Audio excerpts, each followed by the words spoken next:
Welcome to the Practice Brave podcast.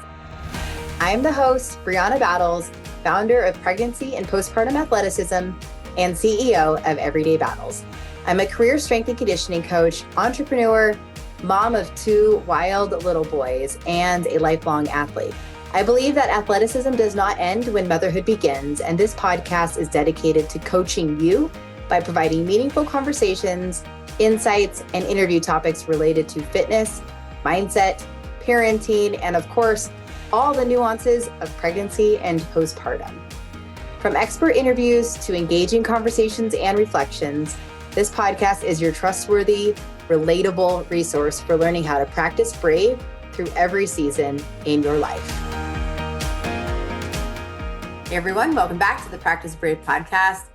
Miranda Granger is back here with us. She's been on the podcast quite a few times. She is a now retired UFC fighter who I was able to work with through her pregnancy and postpartum, and we've become very good friends, and it's awesome to do life with her. And I wanted to bring her back on the podcast today to talk about what her life has been like 2 years post-retirement from the UFC, and now as she is embarking on a second pregnancy. So we just want to talk about life, training, work, and what life has been like since retiring. So Miranda, thanks for coming on. Anytime. I don't feel like I had a choice, but here I am. I'm like slightly positive peer pressure, whatever trait we want to call that. I don't know. Anything for you. Yeah. So let's talk about, for people that maybe don't know you and don't know like just your background or weren't around for the era of us sharing your last pregnancy all over social media. Give us a little bit of an update on you and what your life has been like. I mean, in the last 2 years, like an update on the last 2 years. Sure. Or a little bit even like before that, like as a fighter. Okay. Yeah. So I got into martial arts when I was like 4. Taekwondo, got my black belt when I was 12. Then took a little break, played softball, soccer, basketball, all the things. And then after I played college softball, just wanted to get back into something. So I started back up with martial arts, went back to my same gym that kind of had turned in from like a Taekwondo gym to more of like a fight gym. Trained for like a year and then took my first fight, fought 10 times as an amateur, won like a world championship kickboxing title, all of those things as an AMI, went pro, moved up the pro circuit pretty quickly, won a title for Cage Fury, and then ended up getting a call to go fight in the UFC. And then I fought in the UFC, and then lots of stuff happened in the UFC, and then I got pregnant, and then I met you, and then life really began after meeting you. I know, I'd love to hear that. Not after you got pregnant, not after you retired, after you met me. After I slid into your DMs. So true. Best DM I've ever had, for sure. So obviously a lot of success as a fighter, and you knew when you got pregnant, which was like, you had experienced like COVID era as a UFC fighter, which sucked. Talk to us a little bit about that. Yeah, so I won my first fight in the UFC. I took it on like 2 weeks notice, won that fight. And then I was trying to get another fight booked, and I had something booked, and then it ended up falling through. And they said, hey, we'll just revisit it after the year. Enjoy the holidays. Like, we'll revisit it. And then they called me. They were like, hey, just kidding. You need to fight in 3 weeks in South Korea. And I was like, sick. Okay. So then I had to cut, I think like 30 pounds for that fight. Ended up losing, getting choked unconscious by Amanda Lemos, who's now like in like the top 3, I think, in the UFC. She was coming off of a 3-year layover from steroids. Probably not the smartest fight to take, but I didn't really have an option. They give you an option, but they don't really give you an option, you know? Yeah. So took the fight, and then I had this really bad pain in my calf when I was headed home. Just thought maybe it was a fight injury. Woke up Christmas morning with like chest pain, had blood clots all through my lungs, and then had to go on blood thinners for like 3 months. And then right when that 3-month date was up, the next day COVID happened. So it was like this whole just storm of things that happened at once, because I wanted to just like get in there and redeem myself, because it was my first loss ever in my career. And then had to go through the whole COVID era of like, okay, so now I'm just sitting here even longer. I can't train. I haven't been able to train for 3 months. Now I can't train for, 2 weeks, but it ended up being way longer than 2 weeks. So, and then the UFC started like, I don't know how long it was into COVID, a few months, but they decided that they were going to start rolling out fights again. But I had no training partners. I had no one to train with. I just had my coach, and it was just a weird time. And then went and fought in an empty arena with no fans. My coaches all had to have like masks on and be like 6 feet away from the cage. It was just really, really, it was a bad experience in my opinion. And fighting in the Apex was so lame. Like part of the reason I love fighting is like fighting in front of people and letting like my talent show in front of people. And I think being in front of people really made me bring out the best in myself. And when I was fighting in an empty, dark, cold arena with no one there, it's kind of just like, it felt like a sparring match, but with no music. So it was it was not a good time for me. It sucks that that's kind of part of my experience, but it is. And yeah. Yeah. And was it like because you had those setbacks that you were like, okay, fuck it, fighting is like not really going my way right now, or I'm kind of sidelined anyway, like let's have a baby? Was that kind of the thought process or what? So before I went pro, I had had a conversation with Caden, my husband. I had a conversation with Caden, and I was just like, hey, I know I want to have kids. Should we maybe have a baby before I go pro so that I can like get one out of the way and then we can kind of like go from here, because I was on such a good roll. And he was like, let's just go into it because you are on such a good roll. Let's just like ride this train and see where it takes us. And then I just kept doing really well, kept getting bigger offers. And then, yeah, when I got into the UFC, after I took that first loss, I was still in the mindset of like, I am the best. Like this was a really tough loss, but it was a terrible weight cut, terrible travel, probably the wrong opponent for taking 3 weeks notice, like all of those things. So I could justify all that in my head. And then having to sit with such a long break with no fights and really like no training, like not having that be my every single day, I think I just really started thinking about other things that were important to me, because I had attached so much my identity to fighting and I had to detach because there was no option to fight. Right. So I think then I really started thinking about like what I wanted out of life. And I called my mom before the Ashley Yoder fight, which is the COVID fight. And I was like, it was like 3 weeks before the fight. I was like, I don't want to fight. And she's like, what do you mean you don't want to fight? I was like, I want to just have a baby. I don't want to fight. And she was like, I think you're just cutting weight. You're fine. Like just get through the fight and then we'll talk. And I was like, okay. And then I went into the fight. Did not go my way. It was a terrible fight. I mean, I feel like I kind of just got laid on for a while, but that's besides the point. But like, I just wasn't prepared for the fight either. And I don't think my mind was there. And so I knew after that fight, no matter what, I wanted to have a kid. So I think it was just like my brain was already kind of checked out at that point. Yeah. And I think that long layoff really just made me evaluate like what I truly wanted in life. And being a fighter was amazing and I love it, but that's what I like really, really wanted. Yeah. And I think it's hard for so many, especially professional athletes. You dedicate your whole life to the sport and to getting as high as you can and kind of getting on that ride, and then like knowing when to step away, when to pause, and knowing like sometimes you do have to stop one thing to pursue another. And I'd love to say, yeah, you can have it all, but that expression of like just not all at the same time, like it's like a hard thing to come to grips to. So in a way, it seems like it was easier because it seemed like that was kind of the door that was opening anyway. Yeah. Making a slightly easier choice. Yeah. And part of me was hoping that like, if I had the baby, it could be good timing to where like the COVID era would be over. Right. And I wouldn't have to go back and fight in the Apex. Little did I know that they were going to make the Apex a regular thing. But yeah, I kind of thought that like I could ride this wave until it was over and then get back into fighting like normal. Mm-hmm. But yeah. Yeah.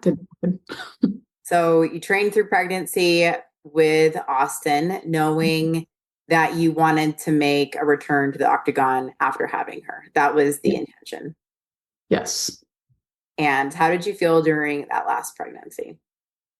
Last pregnancy, well, if you go back and listen to the first episode that I was on, I really thought I was going to fight in like 3 or 4 months. Mm-hmm. And I don't even think I got off the couch for like 3 months. So that definitely wasn't happening. Yeah. They were pressuring me to come back really soon, like really, really soon. I think people like Mackenzie Dern kind of like screwed everyone over because she came back so quick, but I was not ready. And they'd offered me a couple times. So by the third time they offered me the fight, I still didn't necessarily want to fight at that time. I wish we had a little bit more time, but it was fine. But yeah, training through pregnancy was good. I sparred when I was pregnant. I hit mitts when I was pregnant. I just obviously toned everything down, wasn't taking like body shots, wasn't grappling, wasn't doing any of those things, but still doing like just the basic stuff more for like my mental health through things. Yeah, I remember. Yeah.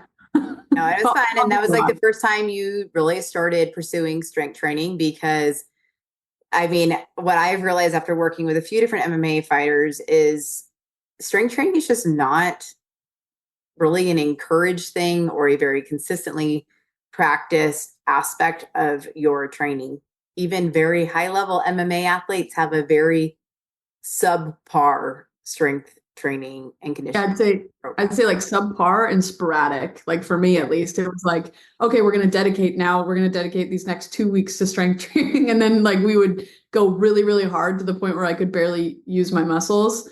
And then I would be like complaining so much that I couldn't train. That would be like, okay, we're just going to throw this out the window. We're not going to do it anymore. So, and that was like, it would come in spurts like that. Right. Which was so wild to me, because I was just like, how are these professional athletes and they don't have like any kind of lifting routine at all? Like, of course they're getting injured. Of course they have back pain. Of course this or that, or they're not strong. And then they're going into these extreme weight cuts and feeling like shit. Well, like, yeah, of course. And it was so eye-opening for me to really kind of get to see the behind the scenes of like what your training was like prior, what it needed to be, and then just like kind of the overall culture of like what was expected. I know you mentioned like, you know, Mackenzie Dern returned really early after she had her baby.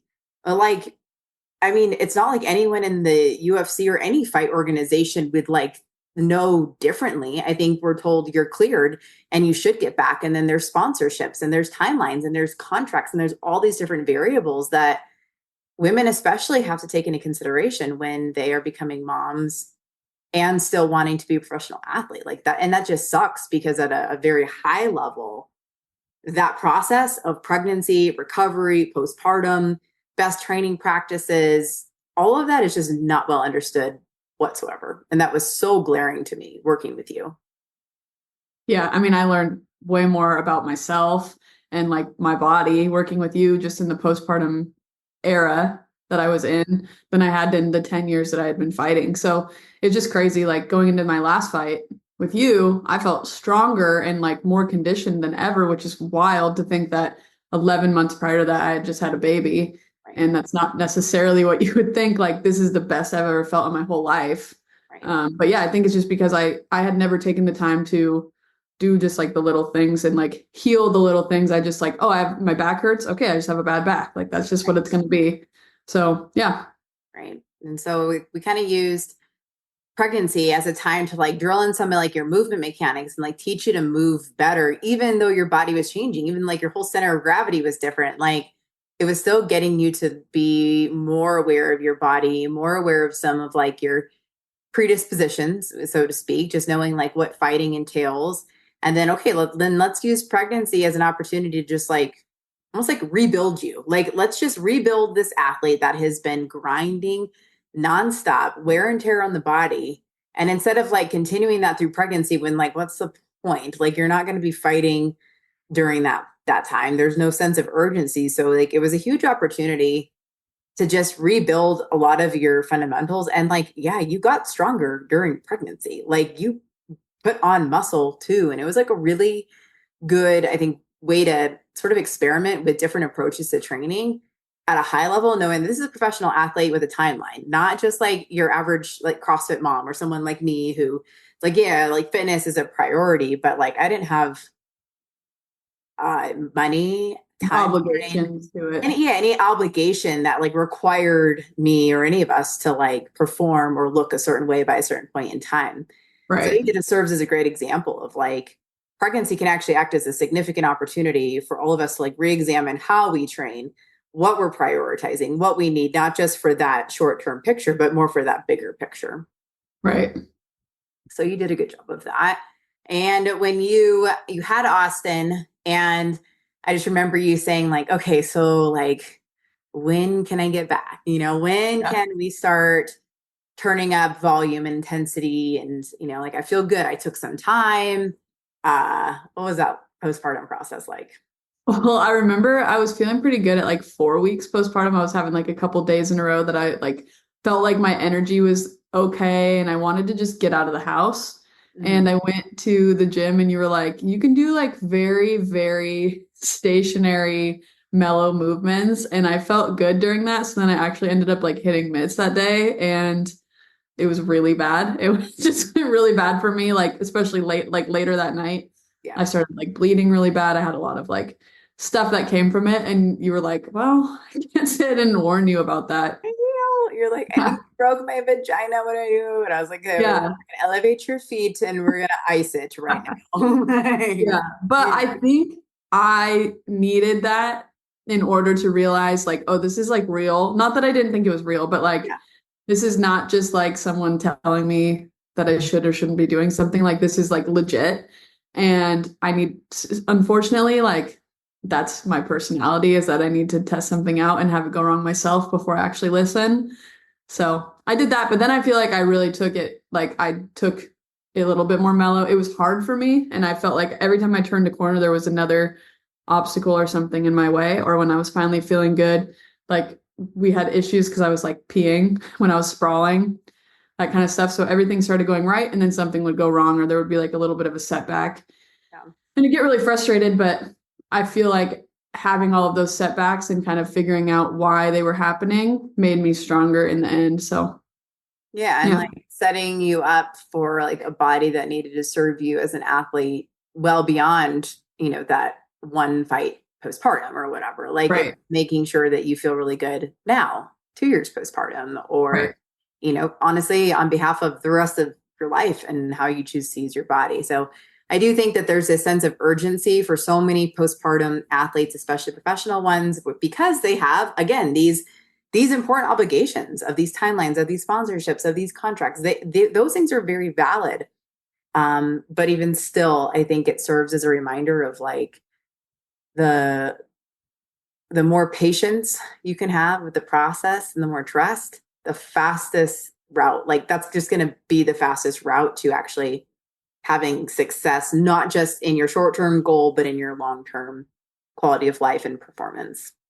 Yeah. Carla Esparza and I were actually talking the other day about a couple things, and we were trying to figure out if there's ever been a mom in the UFC specifically, just because that's kind of what we're doing. But if there's ever been someone who's come back postpartum and won their first fight back postpartum, and we couldn't think of anyone who has done that yet. So hopefully Carla will be the one, because she has her fight coming up. But we couldn't put a finger on someone who had come back.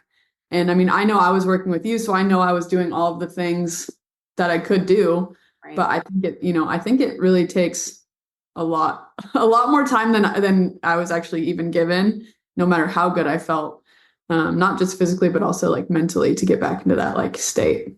Totally. And I mean, and like as a side note on this conversation, like Miranda and I are really trying to do a lot to support combat sport, or women in combat sports, but specifically moms that are, still have goals to compete in MMA under any organization, jiu-jitsu, like that's what I have gotten really involved in. We're just seeing more and more women that maybe grow up and they're in these sports, they're wanting to like make progress, and then they feel like they get sidelined during pregnancy, or they're forced to have to make a lot of choices. And, we really want to do a lot to keep supporting this population, because I feel like women's combat sports has grown tremendously, yet it is still so far behind the rest of like what we know about sports performance and what we're applying in other sports and other capacities. Like women's MMA is just, or I should say combat sports in general, how we coach women, the support that they have,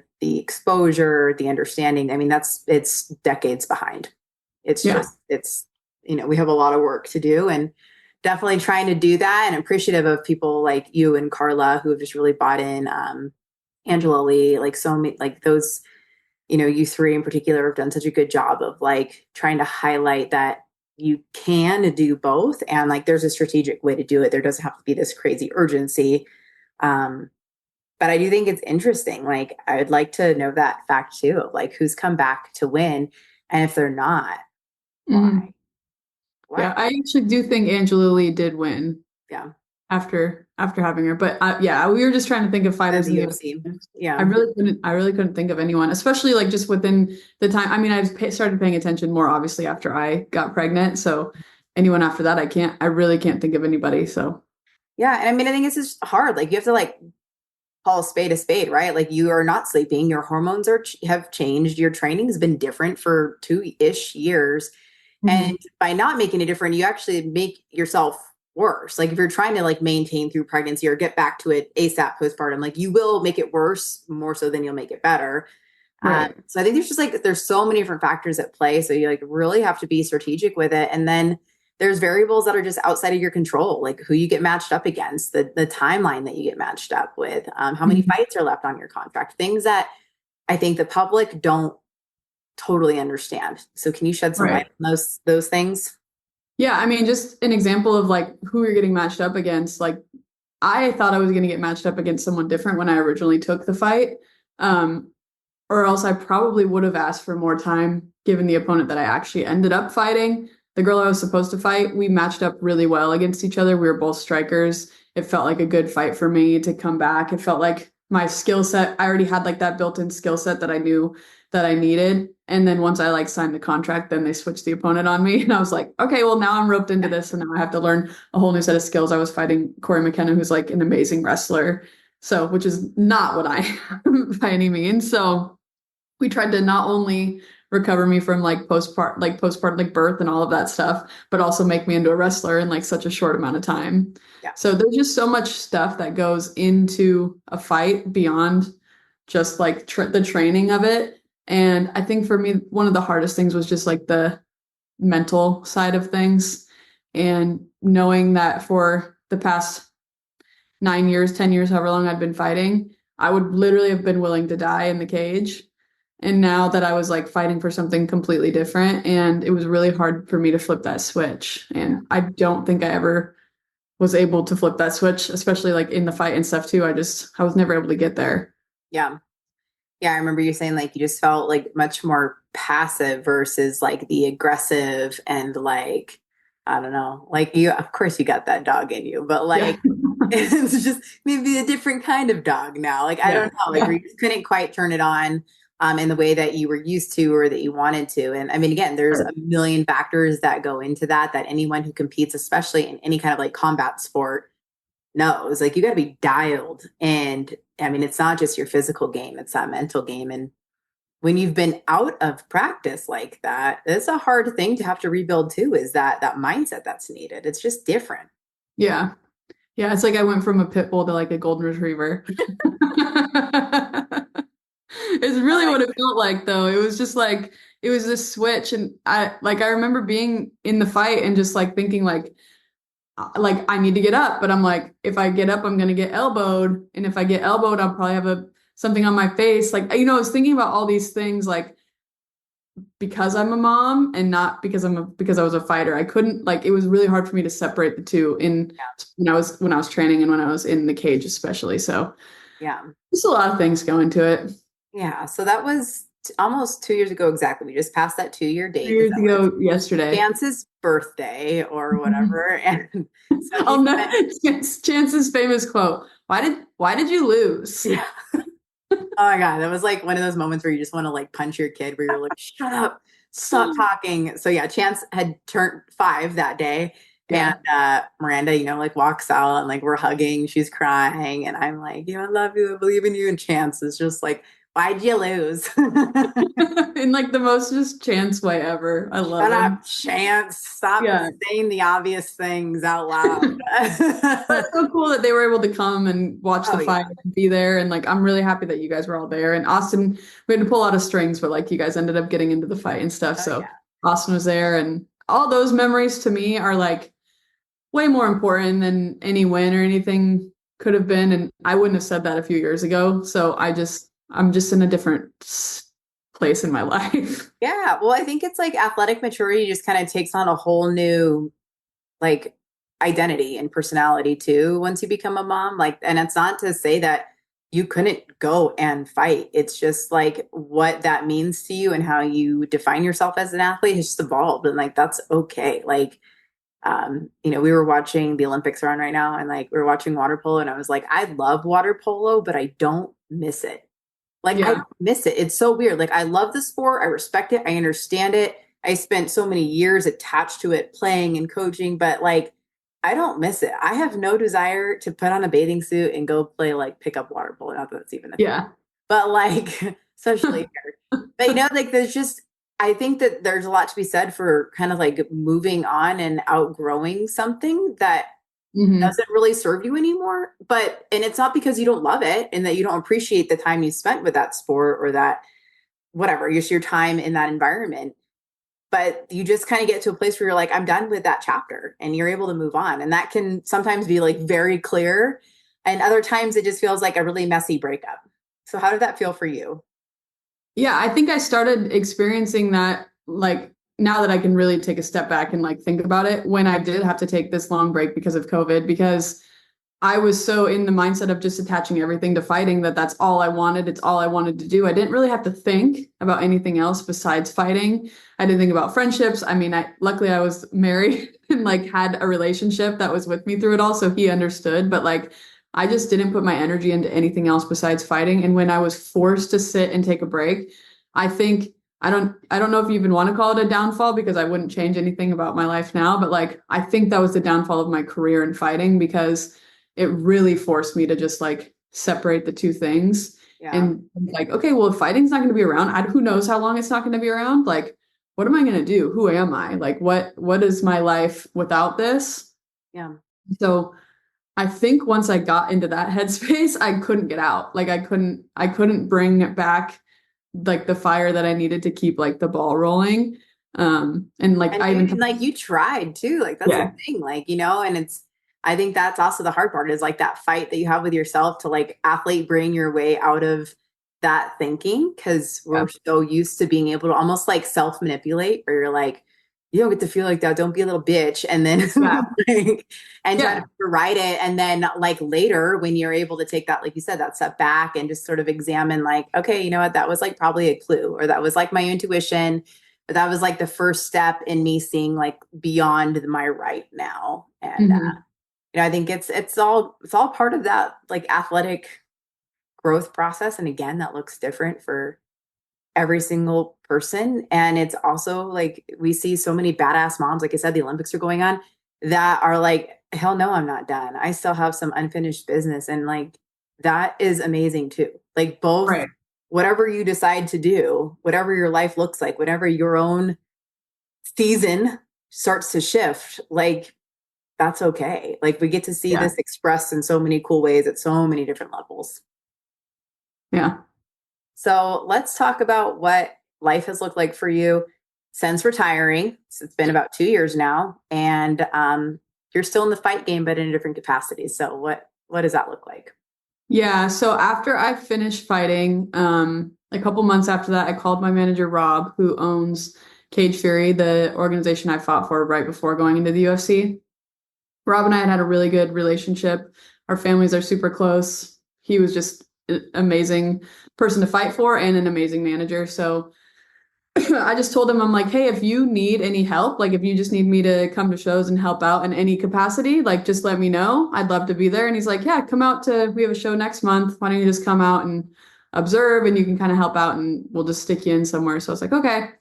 Ended up going there, really liking it, just kind of kept going and kept like saying my ideas and helping reach out to fighters and started just helping wherever I could. And then like within the year, I ended up becoming the vice president of Cage Fury. So obviously I was doing something right.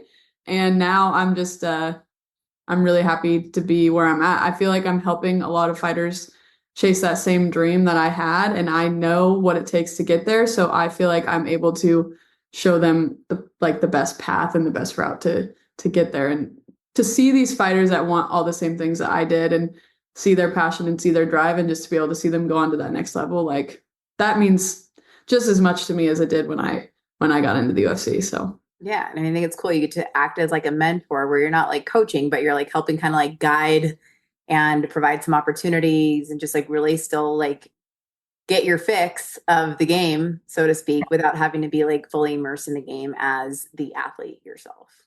yeah. And then I think specifically for like the females, like female MMA, like it's really hard because people just are usually taking females and just like, okay, we need a girl fight. We're just going to throw a couple girls in the card and then call it good. And I want Cage Fury to be a place where girls know they can come and they can fight and they have a place here, and that they have like a future after Cage Fury and with Cage Fury. So I've tried to like create this environment, and from what I've heard, my feedback has been good so far. So I'm hoping to just like continue that. And when I came in, there were no female champions in our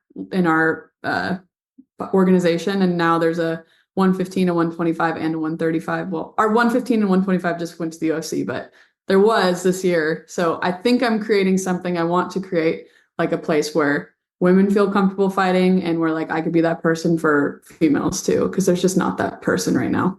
Yeah. Well, I mean, like we said a little bit earlier, like just kind of coming in and changing like the culture and the understanding and the support that exists for women that are getting involved in combat sports. And because it keeps evolving, you know, like we see these sports growing and evolving with more opportunities and more faces, more income, all these different things attached to it. But so much of that comes down to opportunities that are available and people that are helping create those opportunities. And it definitely seems like that's something that you're doing.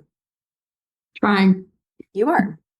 And you're doing it while being right now in your first trimester. Second trimester now. Second trimester. Damn, it's official. I know. Really feels wild, but this kid's sucking the life out of me. So the quicker, the better right now. Yeah, absolutely. So how many weeks are you right now? 13 as of yesterday. Today's Wednesday, right? Yes, 13 as of yesterday. Full disclosure to everyone, we are both like struggle today. Yeah, it's not like a good time. It's not a good time. No. You're like the only person I would be able to pull out like recording a podcast with. Like, to be honest, I'm surprised I haven't cried at this point. So this is where we're at. Yeah, and I'm on my period during a weight cut. So like we're just a hot ass mess together. But you know, here we are. We're showing up, and thankfully we're good enough friends where we can like riff like this, and it's like it's easy. We don't have to think too hard right now. Yeah, I mean, who cares that we were supposed to record like 2.5 hours ago? It's fine. We got our work done. She had us and her daughter record a video. It was like, Auntie Brie, get your ass off the couch. And I was like, I know.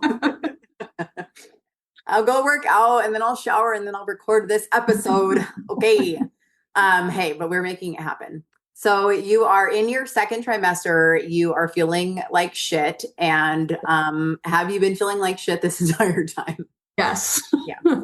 I'm like ready. With Austin, I mean, obviously a different gender, so maybe that has something to do with it. But with Austin, I felt like had like the morning sickness and then like night sickness.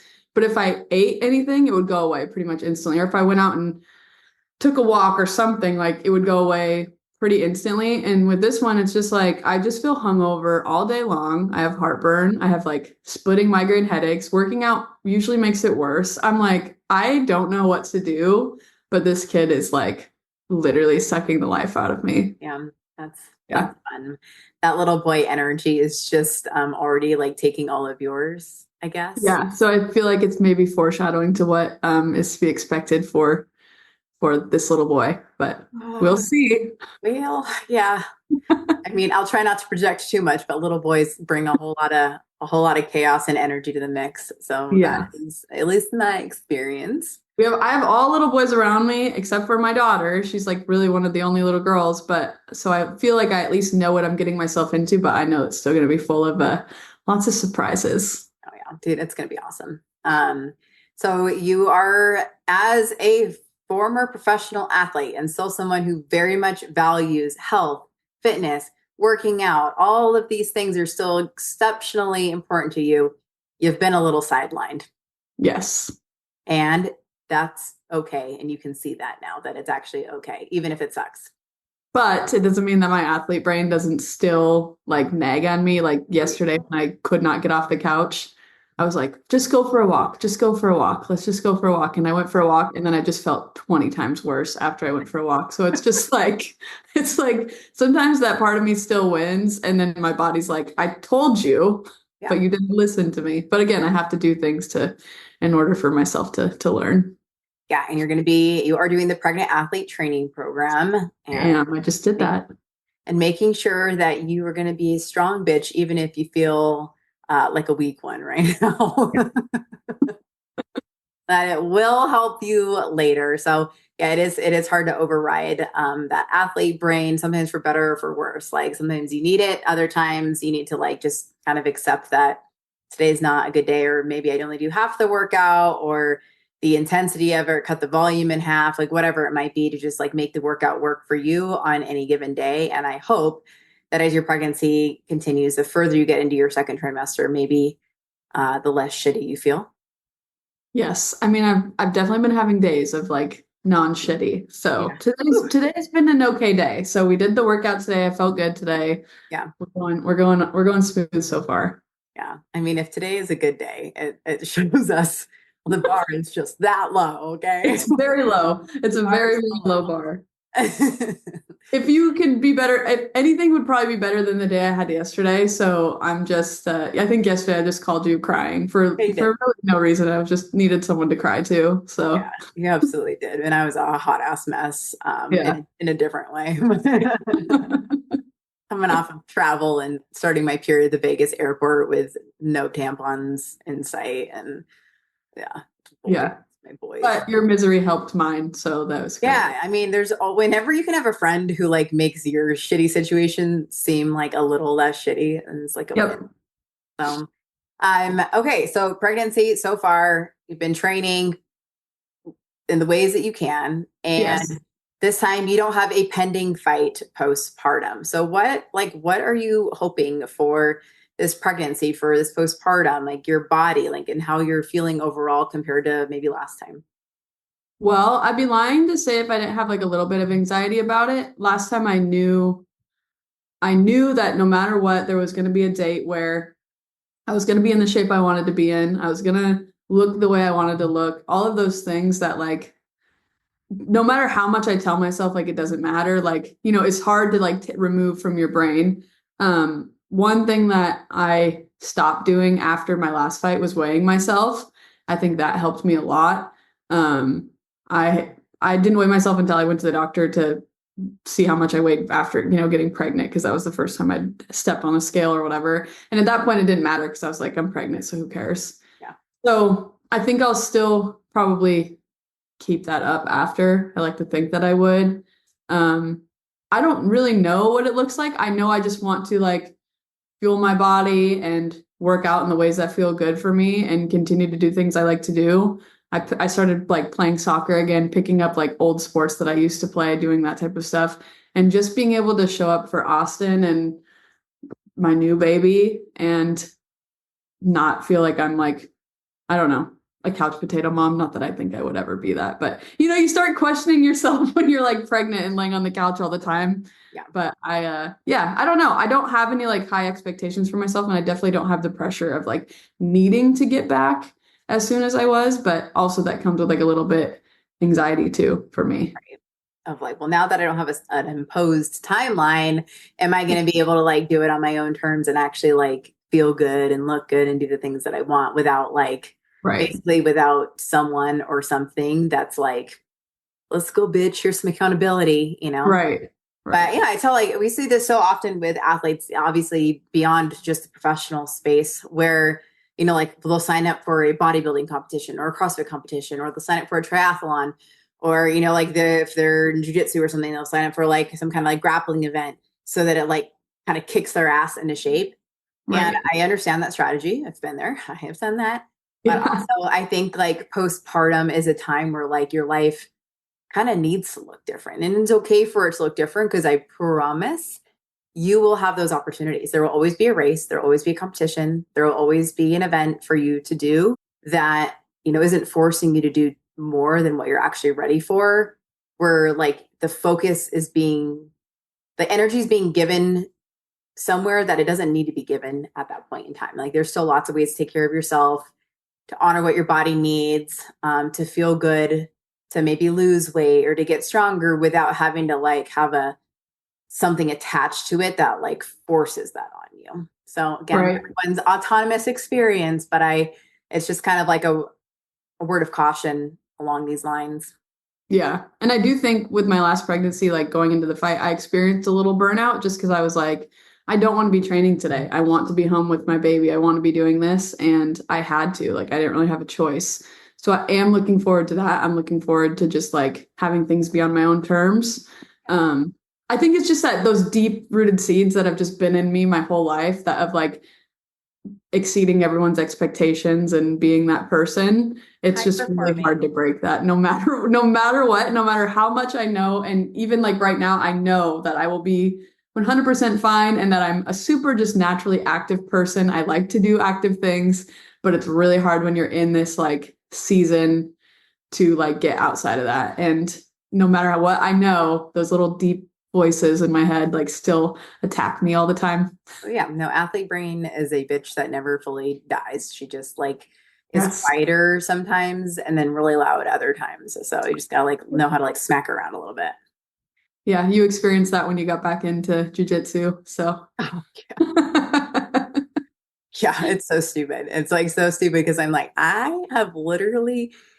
teach everything I'm talking about. And like, I'm having a hard time walking my talk. Like, I know better and I'm still so stupid right now. Like, it's way easier to tell other people to do it than to do it oh, yourself. totally. And like, and then it just takes on different forms, right? Like, because it's like maybe you have it in check and in whatever way you're used to training or working out. Like you have it in check in some categories, and then like a new category or new approach is introduced where it's like, well, now there's weight to consider, or they always think it's a one-on-one sport.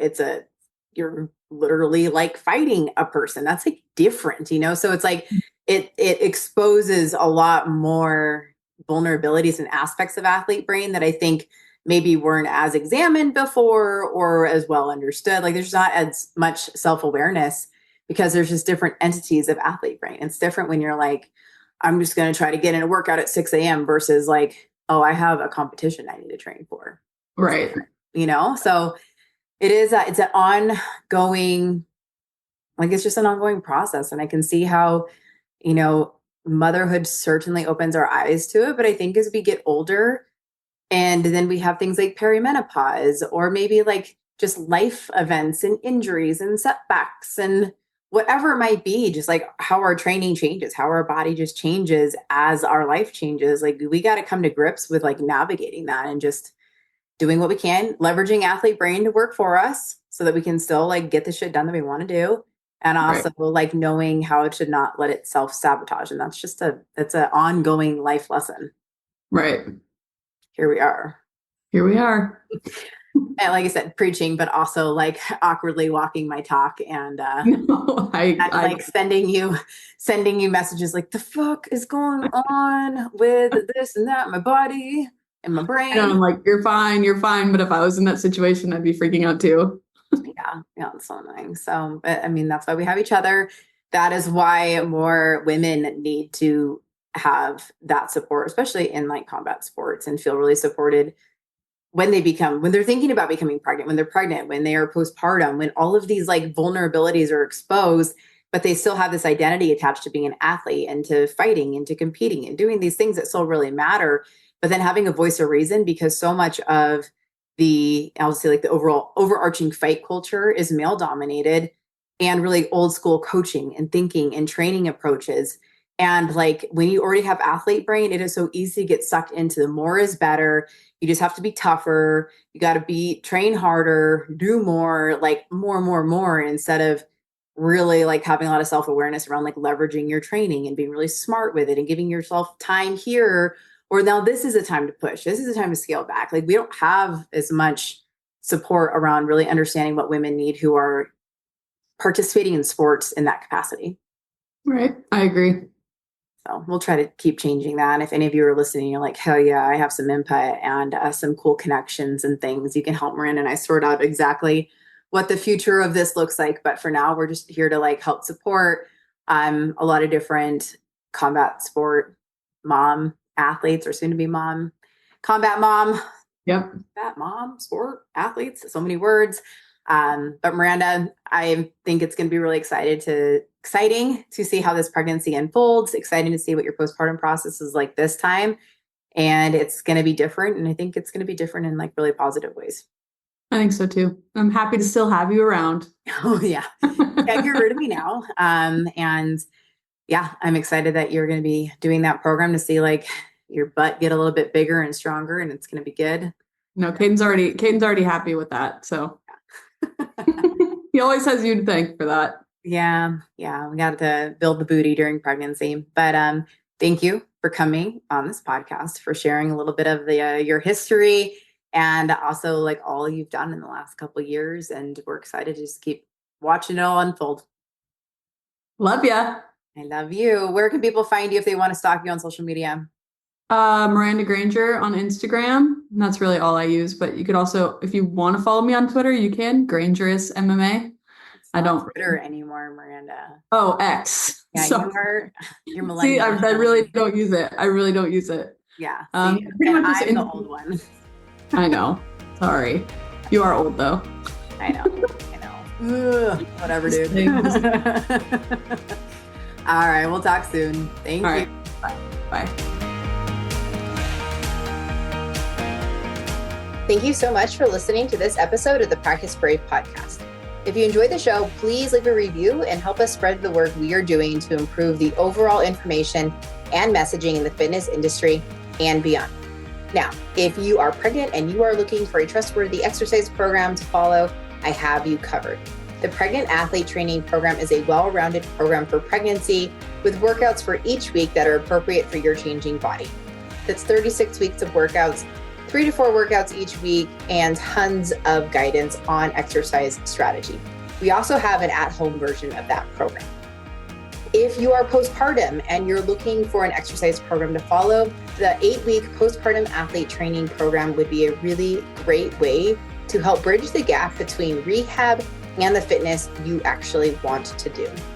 From there, we have the Practice Brave Fitness Program, which is an ongoing strength and conditioning program where you get new workouts each week and have a lot of guidance from myself and my co-coach, Heather Osby. This is the only way that I'm really offering ongoing coaching at this point in time. If you have ever considered becoming a certified pregnancy and postpartum athleticism coach, I would love to have you join us. Pregnancy and Postpartum Athleticism is a self-paced online certification course that will up-level your coaching skills and help connect the dots between pelvic health and long-term athletic performance, especially during pregnancy and postpartum. Become who you needed and become who your online and local community needs by becoming a certified pregnancy and postpartum athleticism coach. Thank you again for listening to the Practice Brave podcast. I appreciate you. And please help me continue spreading this messaging, this information, and this work.